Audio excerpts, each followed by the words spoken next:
कोल्हापूर महानगरपालिकेच्या छत्रपती ताराराणी सभागृहात आज नगरविकास विभागाचे अतिरिक्त मुख्य सचिव डॉक्टर के.एच. गोविंदराज यांच्या उपस्थितीत महत्त्वपूर्ण आढावा बैठक पार पडली। या बैठकीत आयुक्त डॉक्टर राजेंद्र भारुड यांनी स्लाइड शोद्वारे महापालिकेच्या विविध विकास प्रकल्पांची माहिती सादर केली। अमृत 1 आणि अमृत 2 योजना, सांडपाणी प्रक्रिया प्रकल्प, अंबाबाई विकास आराखडा, शेंडा पार्कमधील नवीन प्रशासकीय इमारत, केशवराव भोसले नाट्यगृह तसंच शाहू मिल परिसरातील छत्रपती शाहू महाराज स्मारकाच्या कामांचा आढावा यावेळी घेण्यात आला। यावेळी डॉक्टर गोविंदराज यांना शासन स्तरावर प्रलंबित असलेले प्रस्ताव, निधी आणि अनुदानाबाबत माहिती त्यांना देण्यात आली। सेवा प्रवेश नियमावली मंजूर झाल्यानंतर भरती प्रक्रिया राबवण्यात येणार असल्याचं आयुक्त डॉक्टर राजेंद्र भारुड यांनी सांगितलं। विविध प्रकल्पांपोटी सुमारे 138 कोटी रुपयांचा निधी येणं बाकी असल्याची माहितीही त्यांनी दिली।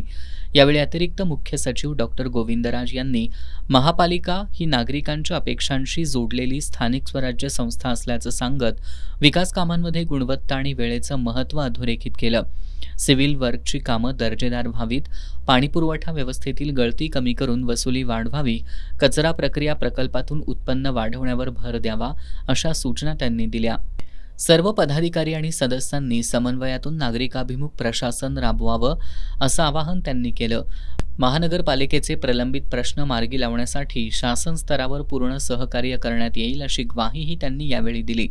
बैठकीनंतर डॉक्टर गोविंदराज यांनी नर्सरी बागेतील छत्रपती शाहू समाधी स्थळ, सरस्वती टॉकीज परिसरातील वाहनतळ आणि केशवराव भोसले नाट्यगृहाच्या कामांची प्रत्यक्ष पाहणी करून अधिकाऱ्यांकडून माहिती घेतली। यावेळी अतिरिक्त आयुक्त रविकांत अडसूळ, उपायुक्त परितोष कंकाळ, किरणकुमार धनवाडे, सहाय्यक आयुक्त जयंत जावडेकर, उज्ज्वला शिंदे, स्वाती दुधाणे, डॉक्टर विजय पाटील, सहाय्यक संचालक नगररचना प्रशांत भोसले यांच्यासह महापालिकेचे अधिकारी आणि कर्मचारी उपस्थित होते।